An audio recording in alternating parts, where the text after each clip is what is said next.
Então, bom dia, pessoal. Hoje nós vamos para a segunda aula sobre controle alternativo de pragas, tá? É da disciplina de olericultura do primeiro ano do agropecuário. Então, prazer estar aqui com vocês. Peço se tiverem alguma dúvida, vocês interrompam e façam um questionamento via perguntas, tá? Eu não estou visualizando vocês aqui na tela. Então, semana passada, vocês viram que um dos problemas de produzir a parte de olerícolas no sistema orgânico é a questão de pragas. Aqui tem uma foto ilustrando, né? São dois insetos. Esse inseto aqui é o percevejo. Geralmente, esse é um inseto praga, mas nesse caso aqui, ele é um predador. Ele está predando uma lagarta que ataca aí as olerícolas. Então, é importante a gente manter o equilíbrio entre as pragas e os inimigos naturais. Esses inimigos naturais, eles são sensíveis a alguns inseticidas que são aplicados a pragas, e também muitos desses inimigos naturais, às vezes, eles habitam outras culturas, né, como refúgio. Então, a diversificação, a utilização de inseticidas seletivos, eles são importantes aí no manejo integrado aí dessas pragas, tá? Então, aqui um exemplo de um predador e de um fitófago, né, que se alimenta de planta, que é a lagarta. Então, a pergunta, no ambiente onde nós temos as pragas e os inimigos naturais, como que eu faço para equilibrar esse ambiente, tá? Primeiramente, a gente tem que usar variedades crioulas, adaptadas ou produzidas em sistemas orgânicos. Mas aí vem a pergunta, o que são essas variedades crioulas, tá? Essas variedades crioulas, elas são variedades que são adaptadas à região, são variedades que são produzidas há vários anos pelos produtores naquela região. Às vezes são variedades que não são tão produtivas quanto as variedades comerciais, que são vendidas e comercializadas aí por empresas, mas, por outro lado, elas são variedades que são mais adaptadas àquela região, às condições ambientais, às condições de clima, de pragas que atacam aquela região. Então, variedades crioulas são variedades rústicas, ou seja, resistentes a pragas e doenças, tá? Mas, professor, onde que eu posso encontrar essas variedades crioulas que são adaptadas à região, por exemplo, de Cristalina? A gente tem redes de produtores, de agricultores, como essa Bionatur, que vendem e comercializam essas variedades crioulas, tá? Então, você consegue encontrar aí nessas redes de produção orgânica. Aqui um exemplo, ó. A agropecuária catarinense, junto da EPAGRE, que é a empresa de pesquisa agropecuária do estado de Santa Catarina, eles estão vendendo aí, ou seja, a cota para novo cultivar orgânico de batata. Então, esse novo cultivar orgânico de batata, às vezes não é uma batata tão grande quanto uma batata comercial, mas é uma batata que é rústica, ou seja, ela vai ser tolerante a pragas e doenças, tá? Então, vocês verem que é uma batata de aspecto interessante, mas é uma batata o quê? Pequena. Não é uma batata tão grande como vocês estão acostumados aí a encontrar nos sacolões no supermercado. Mas é uma batata aí de aspecto bom para comercialização. Eu compraria tranquilamente uma batata com essas características, né? Então, uma batata bem interessante. Qual que é a vantagem dessa batata, professor? Ela é menor do que as outras. É o que eu expliquei. É uma batata adaptada àquela região de Santa Catarina. Então, ali tem um complexo de praga, tem uma condição de clima, de solo, que às vezes uma batata que vem de fora, ela não se adapta bem. Às vezes ela até produz bem, mas ela é atacada por pragas, por doenças. Então, nesse caso aí, é uma batata adaptada à região lá de Santa Catarina. Tem essas batatas adaptadas aqui para a região de Cristalina? Sim. Para a produção orgânica, a gente não compra as batatas que são fornecidas pelas empresas, né? Nós produzimos as batatas que já são adaptadas aqui à região. Então, geralmente, as batatas orgânicas, elas são um pouco menores, mas, por outro lado, elas não têm resíduo aí nenhum de agrotóxico. Um outro exemplo é o movimento de mulheres camponesas de Santa Catarina, né? Então, essas mulheres camponesas, elas se juntaram, se reuniram em uma associação e elas produzem sementes crioulas, né? Essas sementes crioulas, elas vão produzir ali alimentos livres de agrotóxicos, adaptados à região de Santa Catarina, e a foto indica, né, essa mãe aqui com uma cesta de alimentos orgânicos, né, com variedades crioulas, fornecendo ali alimentos para a sociedade que não possui nenhum resíduo de agrotóxico. Então, essas variedades crioulas, elas, às vezes, em relação a insetos, são variedades que são, por exemplo, mais duras, que é mais difícil do inseto penetrar com o aparelho bucal, são variedades que têm alguns compostos químicos que repelem ou impossibilitam esses insetos de alimentar nessa variedade. Isso a gente chama de coevolução. À medida que vão aparecendo os insetos pragas, a planta ela vai formando defesas contra esses insetos pragas e aí surgem novos insetos e a planta forma novas defesas. Por isso que a gente chama variedades crioulas, que são variedades que já estão adaptadas àquele complexo de pragas na região, tá? Então, não precisa usar tanto inseticida quanto as variedades comerciais. Ah, professor, me dá um exemplo prático disso, tá? Aqui nós temos um trabalho, um artigo científico do Brito e colaboradores, lá em 2004, que ele pegou aqui algumas variedades de pepino, né? E aqui nós temos uma das principais pragas do pepino, que é a broca do pepino. Então, o pessoal fez a contagem de quantos pepinos foram atacados por essa broca e calcular a porcentagem para diferentes variedades.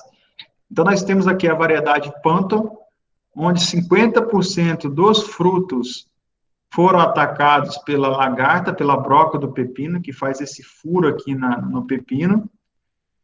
Nós temos a Vitória, que 44% foi atacada, e nós temos, por último, ali a Marinda, que é uma variedade onde apenas 10% dos frutos foram atacados por essa broca do pepino.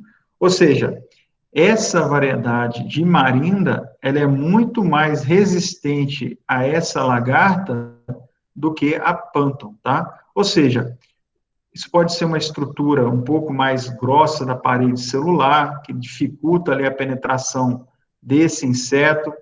Pode ser uma substância química que, quando a lagarta começa a se alimentar desse pepino, ela acaba morrendo ou acaba saindo, né, do pepino porque não é palatável. Então, ou seja, a gente tem diferentes variedades de pepino com diferentes resistências à broca do pepino. Então, se eu sou produtor do município de Cristalina e vou plantar pepino e sei que na minha região a gente tem um problema com essa praga, que é a broca do pepino, eu vou comprar essa variedade Panton? De forma alguma. Eu vou comprar a variedade Marinda, né? Mesmo que ela possa produzir um pouco menos em relação à Panton. Tá ok?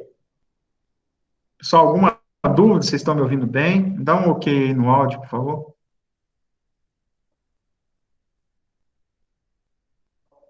Tranquilo aí? Tranquilo. Então, tá bom. Então, podemos continuar. Outro exemplo, tá? Saindo do pepino, indo para batata doce. A batata doce, vocês já devem ter comprado exemplares que tem essas manchas aqui na casca da batata, né? Então, a batata doce, ela é muito atacada aqui por pragas de solo. Então, nós temos alguns clones, né, com alta resistência ao ataque dessas pragas de solo. É o exemplo, aqui nós temos do lado esquerdo uma batata doce de uma variedade susceptível, ou seja, que é muito atacada pelas pragas do solo, e do lado direito nós temos um clone de batata doce resistente. Ou seja, isso foi plantado lado a lado. E aqui a gente vê a diferença nítida de variedades para o ataque da batata, de pragas do solo. Tá ok? Isso aí foram dois trabalhos, tanto Peixoto em 99 quanto Azevedo em 2000, eles tiveram esse mesmo resultado aí, comparando diferentes clones de batata doce. Então, é claro que se você for no supermercado, né, Pamela, e você for comprar batata doce, você vai escolher qual lá na prateleira, a da esquerda ou da direita? É claro que é da direita.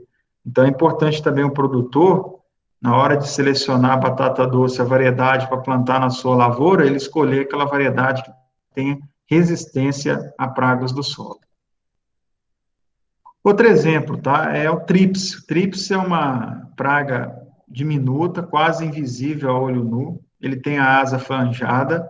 Geralmente a gente consegue amostrar ele com lupa e ele ataca a cebolinha. Então, quando voltar às aulas, eu vou ter a oportunidade de ir com vocês ali na nossa hortinha, né, que a gente está fazendo aqui em frente ao IF, para mostrar para vocês o tríplice na cebola, tá? Para aqueles que não conhecem. Mas é uma praga bem pequena. O que essa praga faz? Ela raspa as folhas da cebola. Na hora que ela raspa, ela transmite para a planta um vírus que amarela ali a cebolinha, tá? Então, ele suga a seiva e transmite ali uma virose para a planta. Então, a gente tem aqui efeitos de diferentes variedades de cebola, que é a duquesa, a Dessex e a Granex ouro, sobre o ataque de trips. Será que tem diferença entre essas três variedades e o ataque desse inseto? Olha que inseto pequeno, Tom. Então, assim, teoricamente, uma dessas três variedades que tiverem uma parede celular, uma estrutura mais dura, vai dificultar muito o ataque desse inseto, né?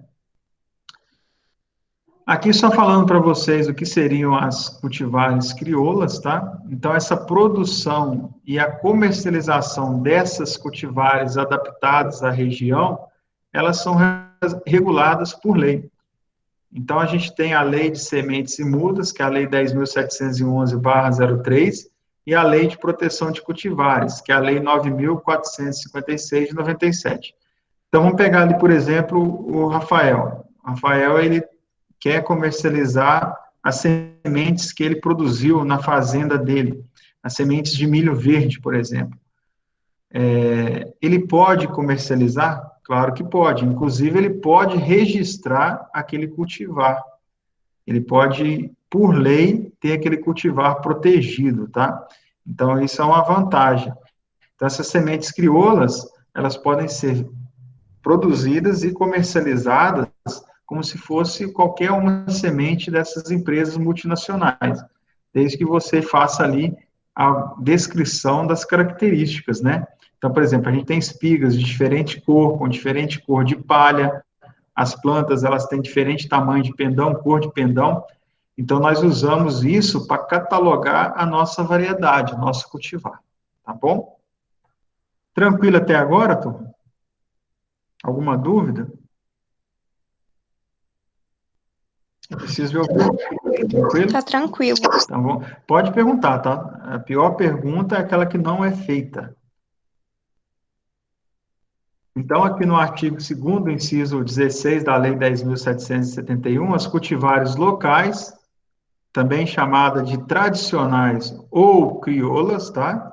Elas são reconhecidas como sendo variedades desenvolvidas, adaptadas ou produzidas por agricultores familiares, assentados rurais da reforma agrária ou indígenas. Então, no assentamento rural, a gente tem lá uma variedade de milho que os assentados plantam e que ela produz bem. Se os assentados quiserem comercializar aquela semente para fora, eles podem vender o saco da semente tranquilamente, tá? Elas são cultivares locais protegidas por lei. O importante é as características fenotípicas, que eu falei para vocês, tamanho da espiga, o formato, a cor da palha, bem determinadas e reconhecidas pelas respectivas comunidades e que critério do mapa, o que é esse mapa, professor? É o Ministério de Agricultura, Pecuária e Abastecimento. Então, todas as vezes que vocês ouvirem essa sigla mapa, às vezes a gente escuta muito na TV, vocês que são da área agrária, é Ministério da Agricultura, Pecuária e Abastecimento, tá bom? Eles são considerados também os descritores socioculturais socioculturais e ambientais. Não se caracteriza como substancialmente semelhante às cultivares comerciais.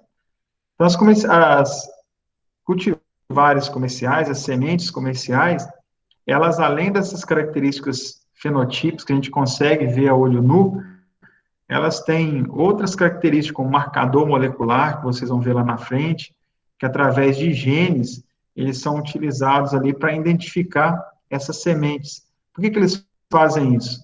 Porque o valor da empresa está diretamente relacionado com o valor da semente. Então, se a empresa ela detém uma variedade ou um híbrido que seja altamente produtivo, que tenha tolerância à doença, ela consegue vender mais do que a concorrência.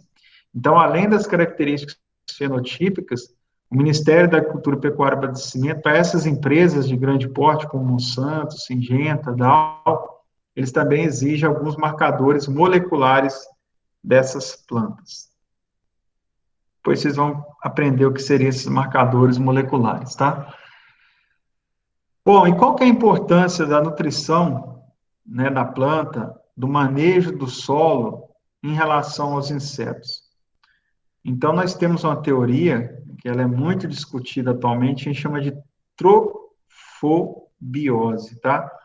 O que seria essa trofobiose? Nada mais é do que a nutrição das plantas e o manejo do solo. O solo, lembrando que ele fornece água e nutrientes para a planta, ela interfere sim na questão dos insetos, né? É como se fosse nós, seres humanos. Dependendo da nossa dieta, da nossa alimentação, se nós comemos pouco, se nós temos problema de nutrição, nós somos mais susceptíveis ao ataque de doenças. A mesma coisa, se nós alimentamos em excesso, a gente vai ter diabetes, vai ter outras complicações pelo excesso alimentar, que vai provocar em nós doenças. A planta é a mesma coisa. A planta, se tem problema de falta de nutrientes, ela fica mais sensível aos insetos, porque as defesas que ela tem contra aqueles insetos, elas já não são tão fortes. Mesma coisa, se você fornece alimento demais para a planta, um excesso de nutrição e manejo do solo com excesso de nutrientes, também vai favorecer o ataque de insetos. Então, essa desregulação, tanto quanto excesso, quanto ausência de nutrientes no solo, ele vai provocar ali aumento do ataque de pragas, tá? Deixa eu só permitir o Matheus entrar aqui. Bem-vindo, Matheus. A gente está no meio da aula, tá? Lembrando que essa aula vai ser disponibilizada via link lá no YouTube também, se você quiser assistir o início da aula, tá? Beleza? Então, vamos continuar aqui. Acho que não entrou mais ninguém. Então, explicando isso, trofo, essa palavra trofobiose, ela vem da junção de duas partes, né? Do latim, de duas palavras. A primeira é trofo, que significa alimento, e biose, que é geração de vida. Então, o alimento que a planta extrai do solo, ou via foliar, né, pelas folhas, ela vai influenciar aí na sua vida.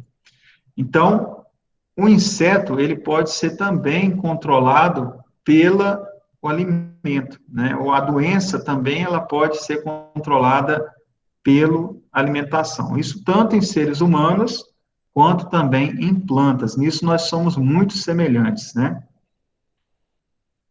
Ou seja, reexplicando, o adubo químico, em excesso, ele pode provocar plantas doentes. Os agrotóxicos, em excesso, ele também pode provocar plantas doentes. Ah, professor, me explica melhor como que um excesso de adubo pode interferir numa planta. Vamos pegar o caso dos insetos, né, que é o tema da nossa aula de hoje. Alguns insetos, eles são sugadores. Eu mostrei para vocês um hoje na aula, que é o trips, que suga a cebolinha. Nós temos o percevejo, que suga a soja.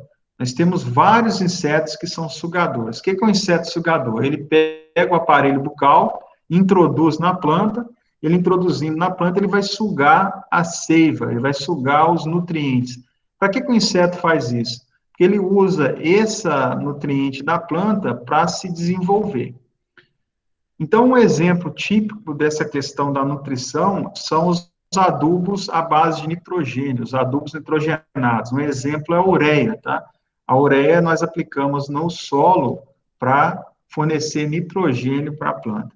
Então, se você joga um excesso de nitrogênio na planta, você vai ter muito nitrogênio circulando dentro da planta, porque a planta ela vai absorver esse nutriente pela água. Qual que é o problema de ter muito nitrogênio dentro da planta? Tem muito alimento disponível para esses insetos, porque ele usa esse alimento proteico para produzir o seu carboidrato, tá?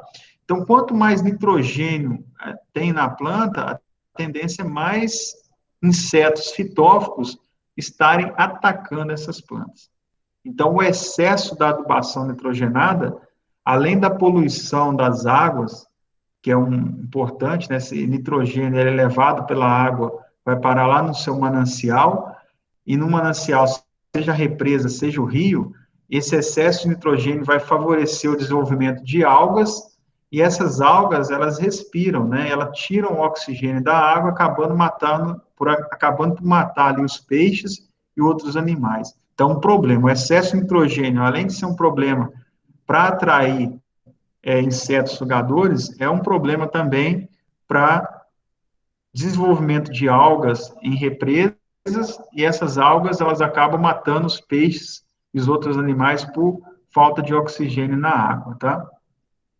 E outro problema do nitrogênio, se você fornece muito nitrogênio à planta, a planta ela vai crescer demais, ela crescendo demais, vem um vento, acaba fazendo ali a planta tombar, né? Ou, às vezes, a planta muito grande, com muita folha, ela sombreia as partes de baixo da planta e acaba favorecendo ali o desenvolvimento de doenças, que o calor e a umidade alta favorecem doenças. Então, quero deixar para vocês claro, com essa minha fala, que a trofobiose, ela é principalmente a questão do excesso ali de adubos químicos, pode favorecer o ataque de pragas, insetos pragas, pode favorecer o ataque de doenças e pode causar também complicações ambientais, como a poluição da água. Ficou claro isso aí, turma? Que a trofobiose é a planta doente pelo excesso de adubos químicos? Tranquilo? Dá um ok no áudio aí. Beleza, pessoal? Beleza aí. Então tá jóia. Ah, professor, e o agrotóxico? O agrotóxico, ele provoca plantas doentes também? Sim. O agrotóxico, ele provoca plantas doentes. Da mesma forma que o agrotóxico, ele tem aquela substância que mata o inseto, se a gente joga o agrotóxico em excesso, a primeira coisa, a gente provoca resistência de pragas. Uma dose muito elevada do inseticida acaba selecionando populações que sejam resistentes a esse inseticida. Por isso que a diferença entre a dose e o veneno, desculpa, a diferença entre o remédio e o veneno é a dose, tá? Se a gente joga o agrotóxico acima da dose que está lá na bula do inseticida, ele também vai provocar ali plantas doentes. Uma outra coisa que pode acontecer com a planta é esse excesso de agrotóxico causar uma fitotoxicidade à planta, né? Ela não tolerar aquele excesso de molécula ali na planta. Ou seja, aqui a gente tem uma analogia, né? Uma planta sadia, ela tem que estar equilibrada. Equilibrada do ponto de vista ali de adubo, eu falei para vocês, da ureia, está lá na marreta, né? De agrotóxicos, de nitrogênio, fósforo, potássio. Quando ela está equilibrada, mesmo que tenha ali ataque de pragas ou doenças, ela está ali bem solidificada, ela não quebra, né? Ela suporta, é como se fosse ali um tijolo com cimento, uma liga ali bem feita, né? Uma relação cimento, água e areia bem feita, uma massa bem resistente. Ela acaba formando ali proteínas complexas, que favorece ali a resistência dessa planta a pragas, doenças, etc. Ou seja, uma planta sadia é uma planta bem nutrida. E bem nutrido não é nem excesso, nem falta, tá? É a quantidade o quê? Correta ali. Uma planta doente, ela está desequilibrada. Ou seja, ela tem muitos aminoácidos. Falei, um excesso de nitrogênio, de ureia, provoca ali os aminoácidos, que é a base de nitrogênio. Então, se tem um excesso de nitrogênio, o inseto vai atacar, a planta vai crescer demais, vai ter doença, ou seja, ela vai ficar desequilibrada. Então, quais são as causas desse desequilíbrio? Tanto o excesso de nutrição, quanto a falta de nutrientes acaba desequilibrando. Lembrando que a teoria da trofobiose são plantas doentes pelo excesso de aplicação de nutrientes e agrotóxicos, tá? Então, vai ter lá na provinha de vocês, nas questões de VOF de vocês, nas questões de marcar, o que seria trofobiose. Tem pelo menos uma questão lá. É o manejo da nutrição. Então, fontes de nutrientes orgânicos, né? Cuidado com a dose. Dose tem que ser certa. E aí entra, dentro da agronomia, entra tudo, né? Entra tecnologia de aplicação. Não adianta nada eu misturar bem o produto na quantidade certa de água, se meu pulverizador ele está desregulado. Se o meu tratorista ele está trabalhando mais rápido ou mais lento do que está recomendado ali na aplicação. Então, tem que tomar cuidado com a dose, tá? A solubilidade, tem alguns produtos que são solúveis em água, outros precisam de outros produtos, como adjuvantes, para melhorar essa solubilidade. Então, se for misturar inseticidas que combatem inseto com fungicida que combate a doença, às vezes tem uma sequência correta de você colocar. Primeiro você coloca esse inseticida, depois você coloca o fungicida, e aí depois você completa com água, tá? O histórico de uso, esse produto ele já foi usado na região, nessa variedade, então é importante também. O ideal, compostado, ou seja, se você for utilizar lá um adubo orgânico, por exemplo, um esterco bovino, ou um piso de frango, você não pode, pessoal, ir lá coletar aquele esterco do curral, ou ir lá na granja e coletar aquele piso de frango e jogar na planta. Por quê? Como ele tem muito nitrogênio, ele acaba favorecendo o desenvolvimento de micro-organismos e acaba faltando o nitrogênio para a planta, acaba queimando a planta, tá? Então, o ideal é você compostar. Professor, a gente fez até uma aula para o quinto período, né, de olericultura aplicada, que nós fizemos o composto aqui do lado do IF. A gente ia utilizar esse composto aqui na nossa arinha para fazer a nossa horta. E eu vou fazer uma aula com vocês também, sobre esses compostos, tá? Como é que faz para compostar essa matéria orgânica? Quando voltar, né, claro, né, turma? Importante é nutrir o solo e a planta. A planta, ela tira os nutrientes de onde? Do solo. Então, o solo, ele tem que estar bem nutrido. Não adianta nada eu nutrir a planta, eu tenho que nutrir o solo, que é de onde a planta obtém o seu alimento. Então, é importante o solo estar bem nutrido. Vamos pegar um exemplo prático disso, a batatinha, né? De novo, voltando aqui para a batatinha. Então, nós temos essa larva aqui, que a gente chama de larva alfinete. Essa larva, ela vem desse besourinho que vocês já viram aí, ou se não viram, vocês passam a reparar em feijão, em soja, em leguminosas, principalmente, ele tem a coloração verde-amarela, tá? A gente chama essa praga aqui de vaquinha, também chamada de brasileirinha ou de abrótica especiosa. Essa é uma das principais pragas da olericultura.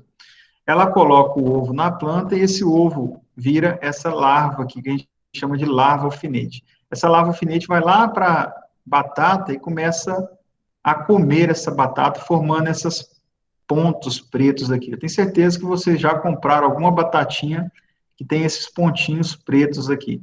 Aí vocês podem falar com a mãe e o pai de vocês, né? Esses pontinhos pretos aqui é uma lagarta, uma larva, que chama larva alfinete, que vem do besourinho, que faz essas manchas aqui na batata. Ah, professor, por que que tem umas que são mais atacadas do que outras? Um dos motivos é o excesso de nitrogênio e potássio, tá? Que acaba formando ali os aminoácidos livres de acordo com o cultivar. Então, quando você pega uma cultivar dessa, que é a Mona Lisa, que é uma das mais comercializados no Brasil de batata e planta ela e faz um excesso de adubação de nitrogênio e potássio, vai favorecer esse inseto aqui, que é a diabrótica speciosa. Então, você vai, na hora de colher a batata, você vai se deparar como produtor com essas batatas aqui todas cheias de mancha, né, da larva alfinete. Então, uma das formas de controlar essa praga é a aplicação de inseticida, uso de variedades resistentes ou tolerantes e também não aplicar nitrogênio e potássio em excesso. Então, o manejo integrado é integração de várias práticas, né? Então, você vai usar o inseticida quando for preciso, você vai usar um cultivar que seja resistente e você também não vai adubar em excesso com nitrogênio e potássio suas plantas. Então, à medida que vocês forem avançando no curso de vocês aí no agropecuário, e aqueles que forem fazer nas áreas agrárias, a graduação, seja agronomia, horticultura, ou fazer o mestrado, doutorado de vocês, vocês vão se deparar muito com manejo integrado, tá? Uma prática só não funciona sozinha para controlar ali a praga. Voltando lá para o trips da base na cebola, que é essa praga diminuta que ataca a cebolinha, que faz a sucção da seiva, ela também é influenciada pela nutrição da planta. Então, nós pegamos aqui um dos nutrientes mais exigidos pela planta, que é o fósforo. Então, se você faz uma aplicação em excesso de fósforo, Gonçalves detectou em 2009 a presença de um número maior de trips. Se você, da mesma forma que o Martin e o Workman, e o Sebor e o Abbas, eles também verificaram que uma adubação em excesso de nitrogênio aumentou o ataque dessa praga. Então, olha só que interessante. Você vai gastar mais dinheiro jogando mais adubo, que não vai ser aproveitado pela planta, vai ficar caro, esses adubos são muito caros, né? É um dos custos maiores que o produtor tem, é com adubo, e você acha que está fazendo uma vantagem para a planta, e pelo contrário, você está tornando essa planta aqui mais atacada por inseto. Então, você gastou dinheiro, você poluiu o ambiente e você favoreceu ali o ataque do trips.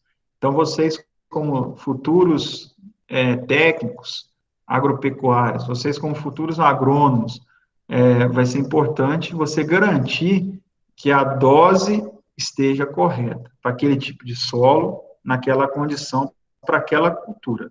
Porque a dose de adubo para cebola é diferente para batata, que é diferente para soja, para o milho. Então, cada cultura dessa tem uma exigência nutricional diferente. Então, nós não podemos jogar adubo em excesso. Aí vem a trofobiose. Um outro exemplo aqui, esse gráfico, tá? Sempre que vocês forem apresentar um gráfico, numa apresentação de vocês, é sempre falar, ó, primeiro aqui a gente tem o eixo X, que é a dose de fósforo em quilos por hectare, lembrando que um hectare é um campo de futebol. Então, nós começamos ali com 0 quilos por hectare e fomos até 700 quilos por hectare de fósforo. E aqui nós temos um número de ninfas de trips, ou seja, o número de insetos ali sem asas, ninfa, inseto sem asa, de trips por planta. Então, eles pegaram e contaram ali as plantas de cebolinha, o número de ninfa, e fizeram aqui o aumento da dose de fósforo. O que aconteceu, turma? À medida que foi aumentando a dose de fósforo, à medida que aumentou a dose de fósforo aqui, aumentou também o número de ninfas, né? É aquilo que eu falei para vocês, o excesso de nitrogênio, de fósforo, nitrogênio ou de outros elementos favorece ali o ataque de algumas pragas, né? É o que mostrou aqui esse trabalho. Aumentou demais a dose de fósforo, aumentou ali o número de ninfas do trips. Então, é importante jogar a quantidade certa. Aí vem a pergunta para vocês aqui, aproveitando. Eu vou jogar zero, Tom? Não, eu não posso jogar zero, né? Por quê? Você vai acabar reduzindo ali o número de trips, mas, por outro lado, a planta vai produzir o quê? Pouco, né?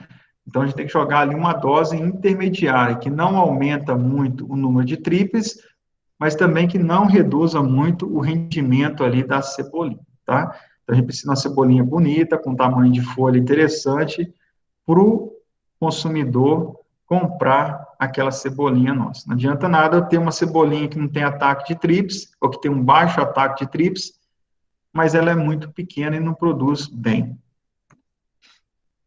Então, é equilíbrio. O equilíbrio nutricional, ele é importantíssimo. Aqui eu vou ressaltar algo muito interessante para vocês, que é a questão do pH da água. Vocês vão aprender aí durante o curso a medir o pH da água. Então, a gente tem água básica, que é acima de 6 de pH, e água ácida, que é abaixo ali de 5. Então, entre 5 e 6 está equilibrado o pH da água.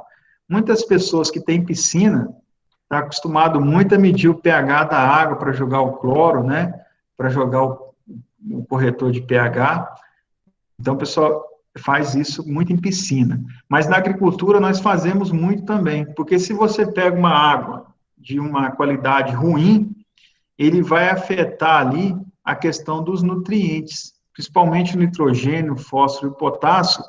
Quando o pH está desequilibrado lá, a planta não vai conseguir absorver esses nitrogênios. Por quê? Ela vai ligar no alumínio, tá? Então, ligou no alumínio do solo, quando vem a água às vezes está com pH baixo, também já tem muito alumínio, ela acaba inviabilizando a absorção desses nutrientes aí pela planta. Então, a gente tem que ficar atento, tá? Tanto com o pH do solo, quanto o pH da água. Outro problema do pH da água, às vezes você vai fazer a aplicação de um inseticida para matar inseto, e você dilui em água. Se essa água está com pH muito baixo ou muito alto, acaba o inseticida ou o fungicida perdendo o seu efeito, ou seja, ele não mata mais o inseto. Por quê? Aquela água, às vezes, ela tem algumas cargas negativas, se for ácida, ou positivas, se for básica, que vai neutralizar aquela molécula do inseticida. Em vez do inseticida ir para o corpo do inseto, ele vai ligar com o alumínio e vai perder o seu efeito. Aí o inseto não morre mais. Então, antes de usar uma água para aplicação de um inseticida, é bom a gente verificar o pH daquela água. Tem muitos engenheiros agrônomos, tecnólogos, técnicos, que andam no bolso com um medidor de pH igualzinho aquele que vocês têm para medir o pH das piscinas, né? Então, tem um reagente que você pinga, o pessoal anda com aquilo ali no bolso para medir o pH das represas, onde são tiradas a água para fazer a aplicação dos inseticidas. Então, é muito importante a gente ficar atento, tá? Com o equilíbrio nutricional, tanto do pH do solo quanto da água. O uso de adubos verdes e fontes orgânicas compostadas, já falei isso para vocês. O adubo verde, quanto à fonte orgânica, que é o piso de frango, o esterco bovino, eles têm que estar compostados. A mesma coisa, eu vou lá, roço um sorgo e já vou plantar a soja em cima do sorgo. Se eu não espero ali 1 a 2 semanas para aquele sorgo secar, vai ter problema também, tá?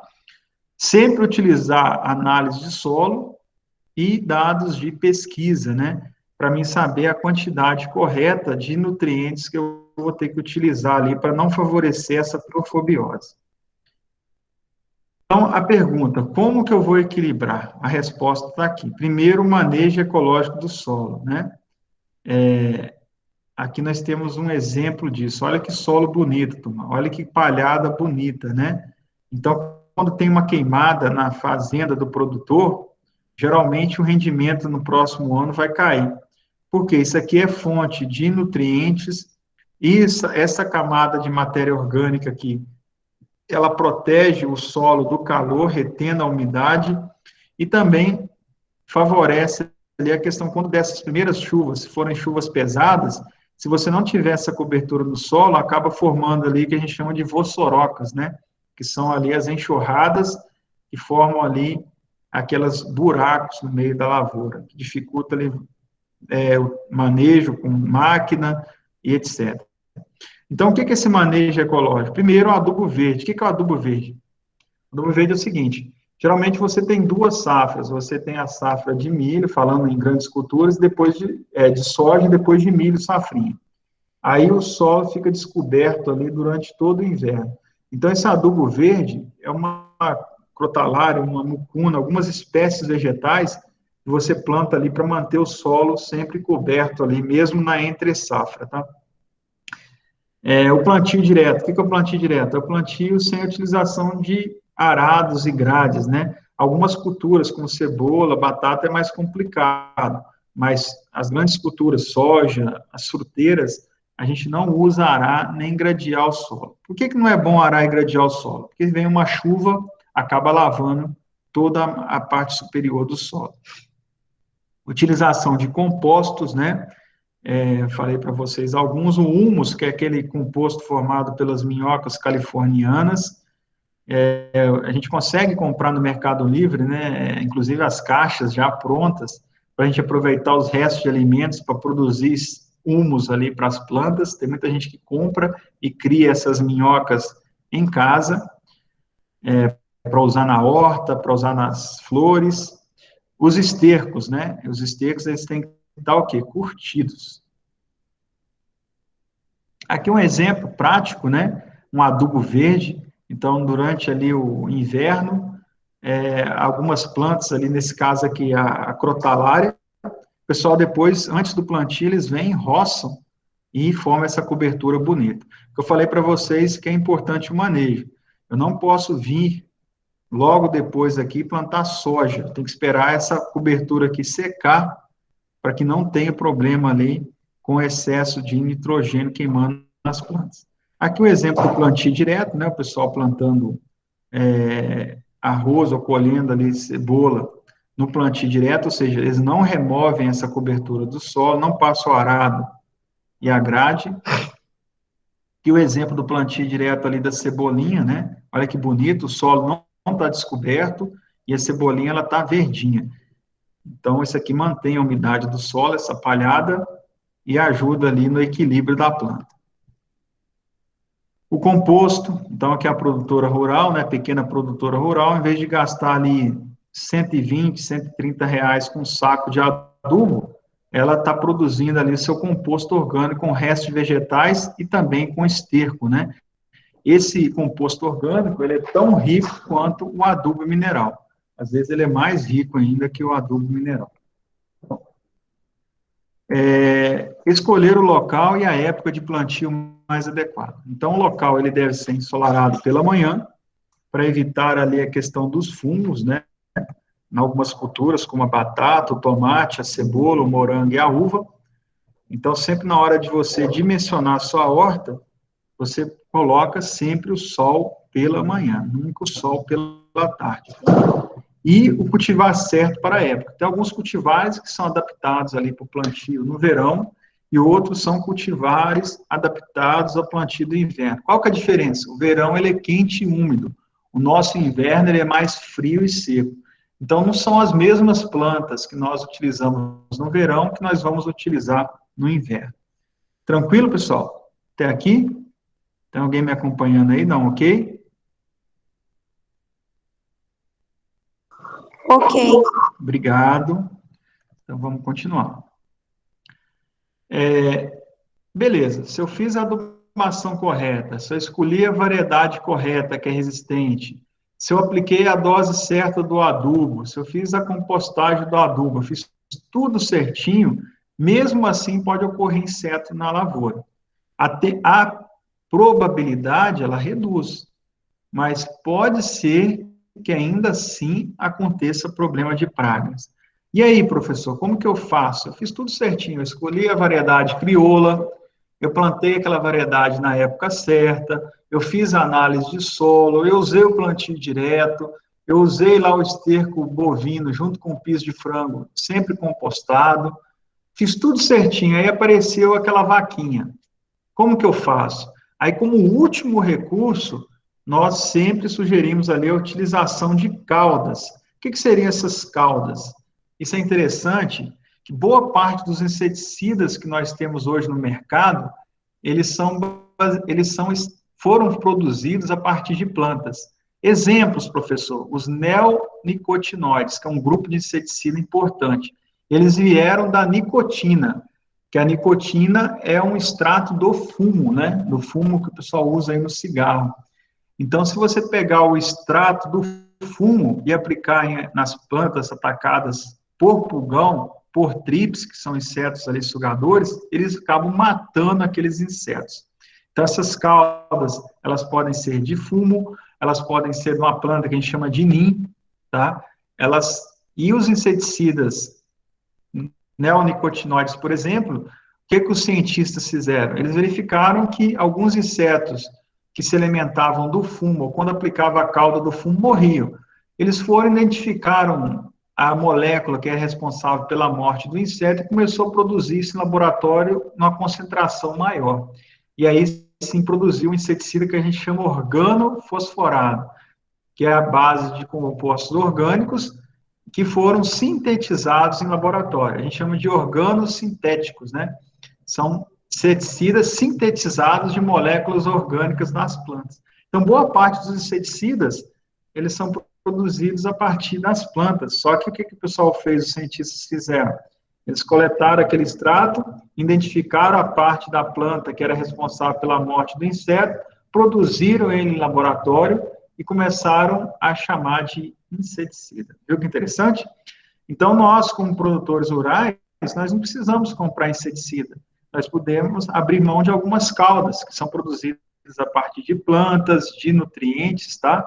Vou falar para vocês agora um pouquinho delas. Essas substâncias, elas são chamadas de substâncias alternativas e controle biológico, tá? Introduzido. Então, as substâncias alternativas são alcaldos e o controle biológico são alguns insetos que se alimentam de outros insetos. Vamos pegar um exemplo aqui da cauda bordaleza, tá? Ela é utilizada para manejar fungos e ela é uma mistura de sulfato de cobre, que é esse azulzinho, mais o cal A03. Então, você pega sulfato de cobre, pega o cal, mistura em água, forma ali a cauda bordaleza. E você aplica ali para controlar doenças, tá? Outro exemplo, a gente chama de cauda sulfocálcica. O que é essa cauda sulfocálcica? É uma cauda utilizada ali para o tratamento de inverno, para manejar fungos e insetos, então doenças e pragas.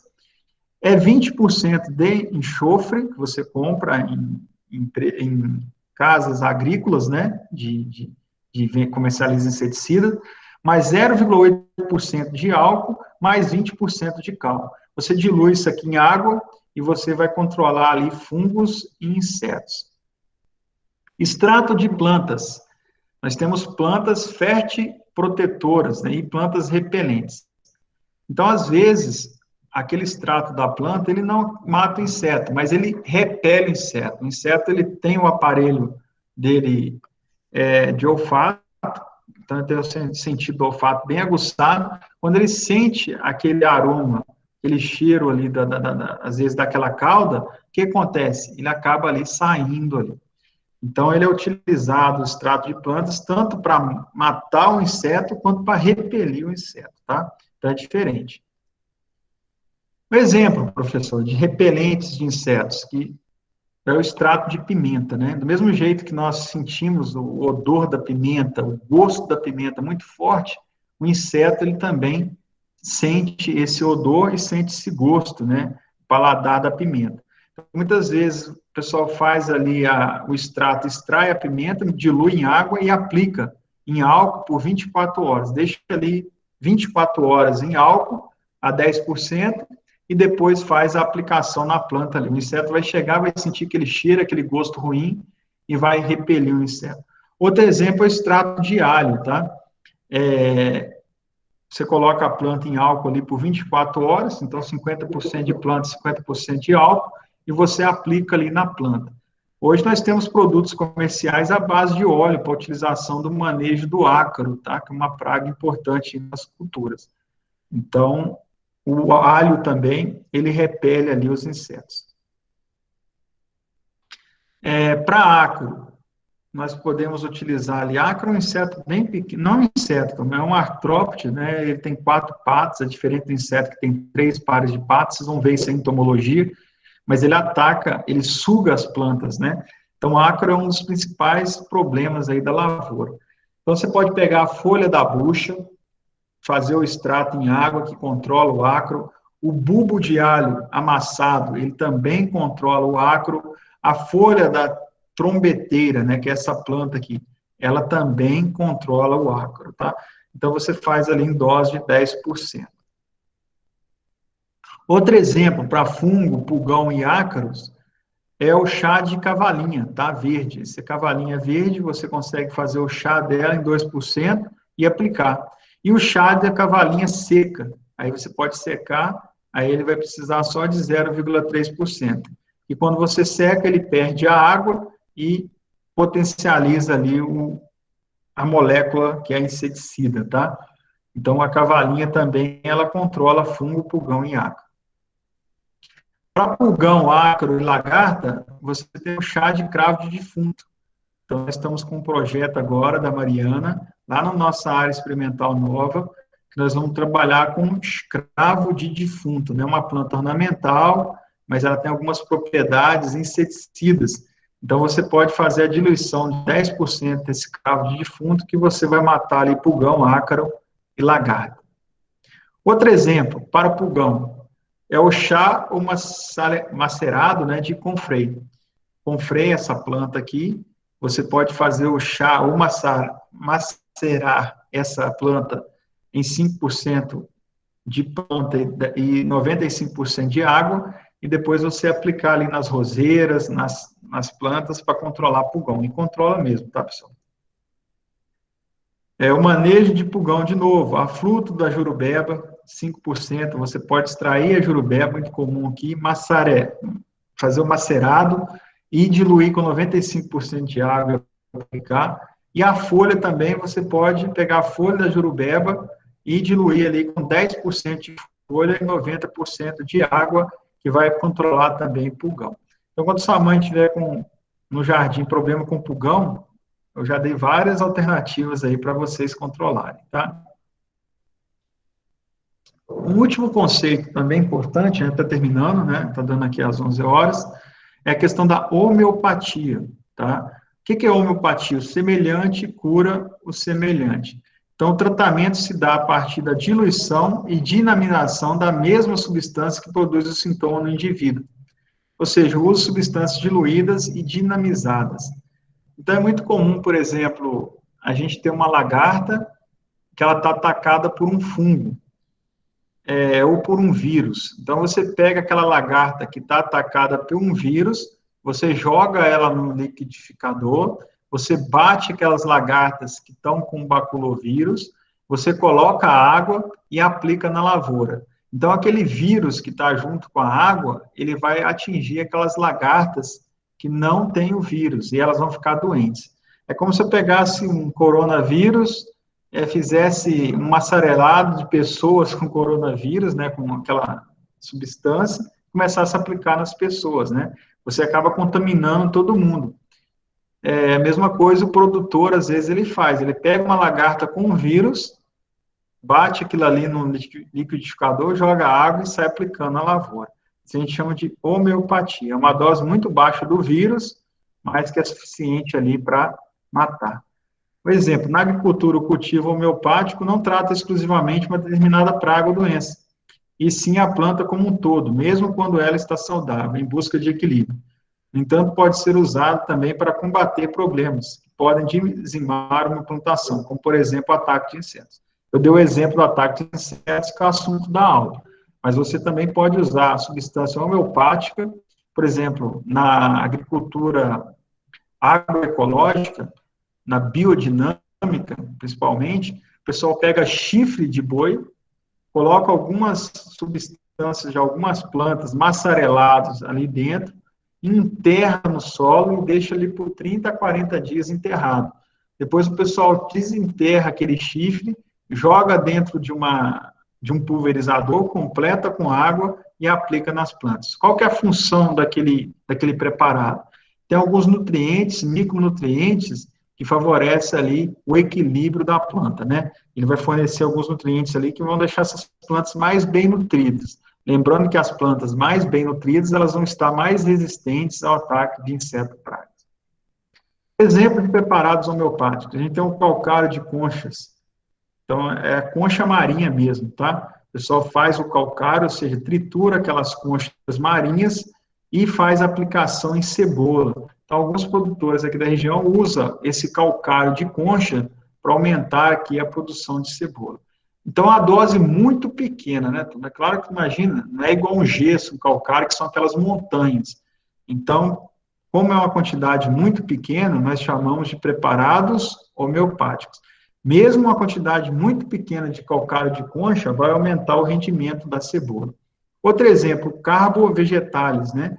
Que é uma outra substância. Se aplicado em doses muito baixas, ele vai aumentar a produção ali do número de mudas de morango. Tá? Isso tudo na base da olericultura. Outro preparado, formigas, CH30 para formigas cortadeiras. Então, se você pega algumas formigas, faz uma sarelada dessas formigas, e aplica nas formigas cortadeiras, as formigas cortadeiras acabam morrendo ou diminuindo a sua população. Então, um preparado homeopático. Outro exemplo, a bactéria entomateira, a 24CH e a C6H. Quando você pega esse tomate atacado por essa bactéria e você faz, tritura esse tomate atacado e você coloca ele na água da irrigação do tomate, acaba reduzindo ali as doenças do tomateiro por bactéria, tá? Que é uma das principais doenças do tomateiro. Outro exemplo, os biofertilizantes, né? Fortalece as plantas, uso de estercos, plantas, sais e água com micro-organismos. Então, você usa ali o esterco, a planta, o sal e a água, tudo junto e faz a pulverização. A dose é de 2 a 5%, né, de esterco, planta, sal em água. Tudo isso que eu falei até aqui, turma, a função é equilibrar, tá? Professor, como que eu, resumindo a aula, como que eu faço para equilibrar a minha plantação? Então, eu dei alguns exemplos nessas duas aulas, né? Primeiro, utilizar a variedade adaptada. Hoje nós falamos da variedade crioula, né? Ou seja, uma variedade que esteja adaptada àquela região, àquelas condições climáticas, aquele complexo de pragas e doenças. O controle biológico natural, nós falamos bastante na aula anterior. Tem alguns, eu comecei a aula com uma foto de um percevejo predando uma lagarta. Então, alguns insetos, eles se alimentam de outros insetos. Então, é importante eu manter um ambiente que favoreça esses insetos que são predadores e parasitoides, tá? Sem agrotóxicos e adubos minerais. Então, a gente percebeu hoje na teoria da trofobiose que o excesso de agrotóxicos, o excesso de adubos minerais acaba afetando ali o equilíbrio da planta, né? E favorecendo ali o ataque de insetos e doenças. Então, de preferência, utilizar compostos naturais ou na dose correta. Os biofertilizantes, as caudas e extratos de plantas como último recurso. Se eu fiz isso tudo aqui e não funcionou, eu posso usar uma cauda, um extrato de planta e aplicar ali para controlar meu pulgão, para controlar o meu tríplice, para controlar a minha vaquinha. E a diversidade de plantas. Por que essa diversidade de plantas é importante? Primeiro, que protege o solo. Então, imagina esse calor que está agora, essa época do ano. Se você tem um solo exposto, a tendência é a água evaporar. E lembrando que a planta utiliza a água para transportar nutrientes e também para se nutrir, né? Então, se um solo não tem água, a planta acaba murchando e morrendo.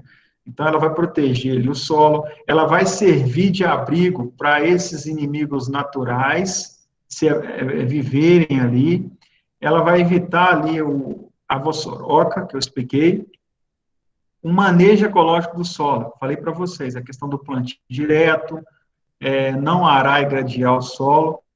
Então, dessa forma, eu consigo equilibrar. Eu equilibrando o meu sistema, eu vou reduzir o ataque de pragas e doenças nesse sistema. Tá bom, pessoal? Estou finalizando aqui a aula, tá? Estou agradecendo aqui a presença da Pâmela, da Isabel, do Matheus, do Rafael, e estou aberto aqui a alguma pergunta que vocês tiverem sobre a aula, tá? Vocês ficaram com dúvida aí na aula? Vocês entenderam?